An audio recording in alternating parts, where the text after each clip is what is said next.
Now, the Labour government is considering participation in a one-in, one-out open border scheme with the European Union for the under-30s. The proposal comes at a time when over 1 million young British people are either unemployed or struggling to access stable housing.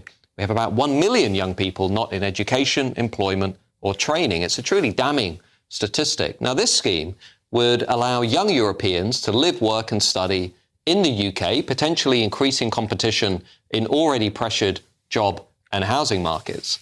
Home Secretary Yvette Cooper has been previously a critic due to concerns about rising net migration. She's reportedly withdrawn her opposition to this scheme.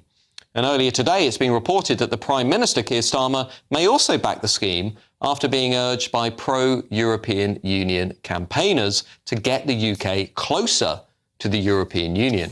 Now, the justification offered is that a capped reciprocal arrangement would have minimal impact on our net migration statistics.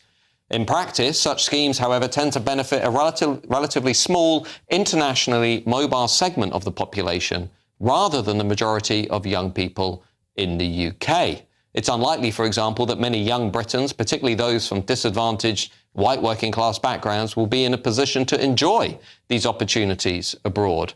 Meanwhile, if you look across the political and economic landscape today, many challenges persist for young Brits here at home. Very high rates of youth unemployment, limited amounts of affordable housing and stagnant wages, already competing with record numbers of migrants coming from across the Middle East and Africa for jobs and housing. And this latest scheme also coincides with other developments that suggest a gradual realignment with the European Union, the very organisation apparently we were supposed to have left. Among the potential concessions being explored include the possibility of granting the EU greater access to UK fishing waters, progress towards adopting European food and veterinary standards, talking about joining a joint European Defence Pact. All of these moves, I think, are raising legitimate concerns out there in the country about the ongoing erosion of the UK's independent policy stance without a clear democratic mandate. Who voted for all of this closer alignment with the European Union? Questioning this latest mobility scheme is not about being anti-European. It's about ensuring that domestic needs here in Britain are prioritised. Before expanding visa access to foreign nationals, the government should instead be focusing on addressing the needs of young people already living here in the UK. This is a matter of national importance and national priority. And at present, many young Brits feel that they're being overlooked. The core question remains, why is the UK considering this policy at a time when so many of its own young people are clearly struggling?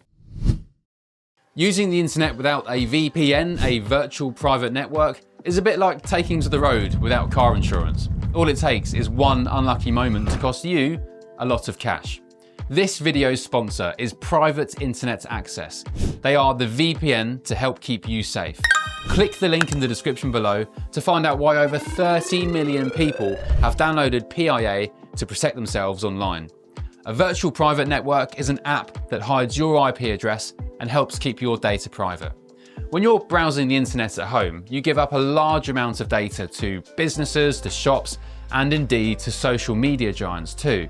Hackers have the ability to steal your personal data with ease, including sensitive information such as passwords, keystrokes, and even your personal photos. Private Internet Access helps protect your personal data by encrypting your internet connection to keep your data out of the hands of cyber criminals. And it's not just hackers either to be concerned about. Information can be censored too. When Canada passed their C18 bill, social media giants decided to ban news content on their platforms. But PIA can protect your ability to consume the news and content you love. Private Internet Access is available for Windows users, Mac OS, Android, Linux, iOS, and you can use one PIA subscription to protect an unlimited amount of devices. And we've got a huge GBNews discount for you too. Click the link in this video's description and you'll get a massive 83% off PIA. That's under £2 a month, the price of a coffee, and you'll get an extra 4 months completely free on top. Also, there's a 30-day money-back guarantee too. Visit piavpn.com/GBNews. to start protecting yourself digitally today. I'm joined tonight by former Labour MP Lloyd Russell-Moyle and, of course, my panel, political commentator Esther Kraku and journalist and broadcaster Zoe Grunewald.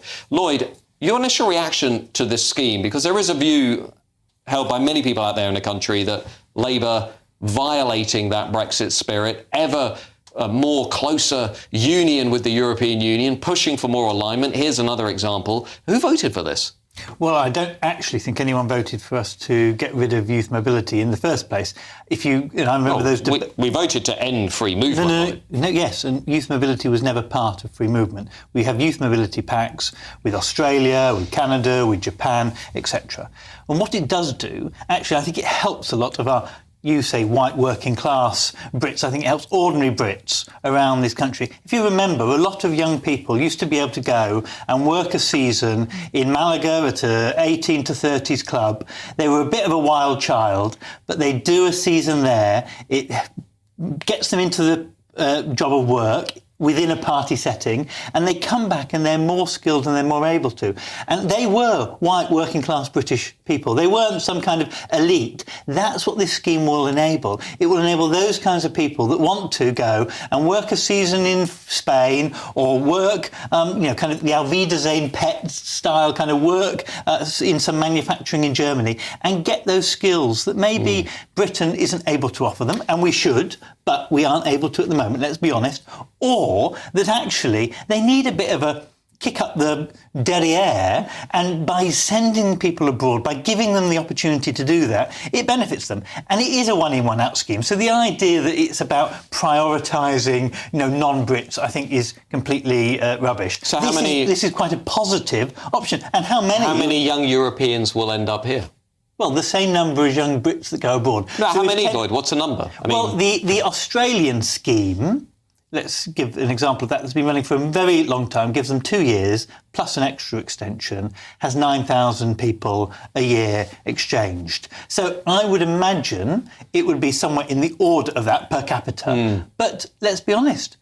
What we've also said, and the Europeans have said that they're happy to do this, is not only one in, one out, but they would be happy to have an overall number cap as well. I think this is pragmatic politics, saying actually some of our young people have lost something that no one in the Brexit debates thought they really were voting against, which was good work opportunities in Spain at holiday resorts for seasons. And this will allow them to have that opportunity again and then come back here, be skilled in the world of work, and be able to actually contribute, because we know if people don't get jobs early on in their career, they're likely to never get jobs. So this is a real key opportunity for a small number of people. Just to push back on part of that, if you look at the polling that was released this week, we've had YouGov notably showing that the Brits have never been as sceptical about migration as they are today. About half of the country think migration has been bad for Britain. Only 19%, think immigration has been mostly good for the country. I'm just going to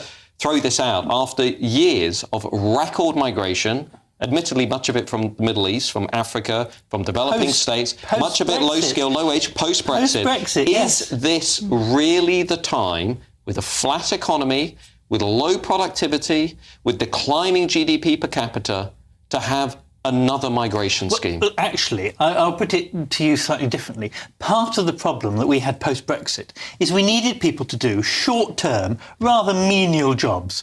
Care work, for example, au pairs, that kind of work, usually about a year. We wanted people to come in, do the work and then go again. Because we had left the European Union, where people did come in and be an au pair for a year or a season and then go back to Austria or go back to the Czech Republic or wherever they might have come from.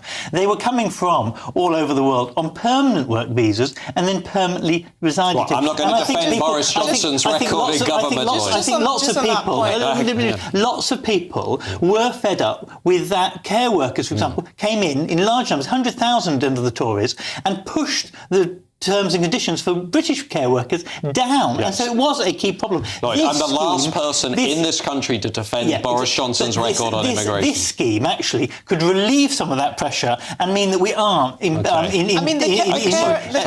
forced to have to accept these large numbers. The care example is a terrible one, mainly because I worked in care, and what you're actually citing is terrible. The idea of importing thousands of people on £20,000 a year wages for something like care, which is not actually menial labour. It actually used to be. That's what we've done. Core work in the community is terrible. The idea. That's what we've done. No, hold on. That's a terrible example. One, because care work shouldn't be considered menial labour. These are people that should be in the community, that should actually have a certain degree of English. The care industry was heavily deregulated, and we don't have enough people actually regulating the industry. So that's probably not a good example. I think people's main concerns is two things. One, this is what the Erasmus scheme was supposed to be. People in higher education going as part of their degree to another country to study or work, and then you had a reciprocal relationship with another country.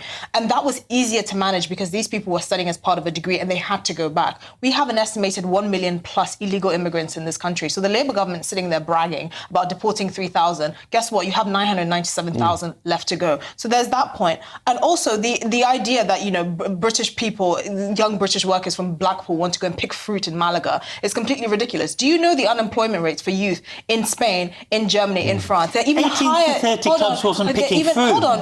They're ranging between upwards of 15%. Youth unemployment in places like Spain and France and Germany. So this idea that they needed British people to do those jobs because they were engaging with Brits. Even though we have high levels of youth unemployment in this country, we have significantly lower levels than the countries that you are arguing that we would be exchanging people with. Sadiq Khan suggested this idea, and many Londoners were actually saying, hold on, we have young Londoners that can't find jobs. Why are you bringing in people from Hungary and Poland to do this work? So I'm sorry, if you want to do this scheme, one, it should be through universities, it should be people already in education or encouraging young people. Hold on. Only elites. Hold on. I said people in education. That doesn't just mean university. That means people in secondary school, for example, or people that are pursuing a post-secondary school qualification. You have to do something with yourself so that you can make sure they go back to their country of origin. Zoe Grunwald, please. Well, I mean, I am ever so slightly sceptical about how this would work in practice, just because the Tories have left the government with such an ill-functioning immigration system that we really struggle to keep track of what's happening on either side of our border. But in general, I am in favour of free movement. And, Matt, in your opening monologue, you spoke about young people in this country feeling unmoored, feeling like they don't have opportunities.